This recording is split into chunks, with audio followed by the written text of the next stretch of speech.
You mentioned a lot of those guys are back from a year ago. You know, it's almost flipped. Last year there was like 8 or 9 new guys. Now you got 8 or 9 returning guys.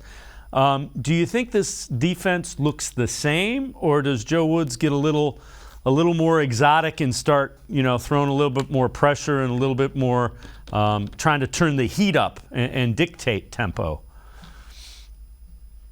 I hope so, right? I mean, that was definitely a problem last year. I think, especially early on, there was a lot of questions about why isn't he blitzing more? Why isn't he doing this more? You know, you have some guys that could certainly do that, and I think part of that comes from he probably felt pretty confident in the guys he had up front last year. You have a Myles Garrett, you have a Jadeveon Clowney, and I do understand in a lot of ways, like, the recipe for sometimes beating some of these great quarterbacks, your Tom Brady's, your Aaron Rodgers, is being able just to get pressure with your front four, and then everybody else can kind of drop into coverage and take away options for you downfield. So I understand that that's a great strategy. That's kind of a way that you can beat a lot of these great quarterbacks. But at the same time, you got to be able to mix in the blitzes where it's appropriate and make something happen. Especially, again, knowing that there might have some weaknesses up front in the middle of that defensive line, you might have to call on some of those guys in the line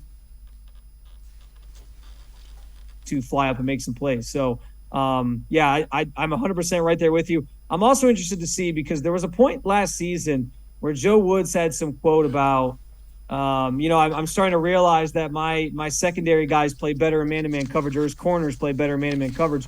And I was sitting there thinking, like, you have Denzel Ward on your roster? Like, how does it take you to this point in the season not to know that these guys are great in man-to-man? So I'm wondering how much he mixes that in versus zone. And those are definitely two elements I'm looking at as we start this season. Yeah, it will be interesting to see, and I hope he goes and gets a little crazy with that defense, because they have playmakers at all 3 levels. Turn them loose, let them go, and let's see how much damage they can inflict.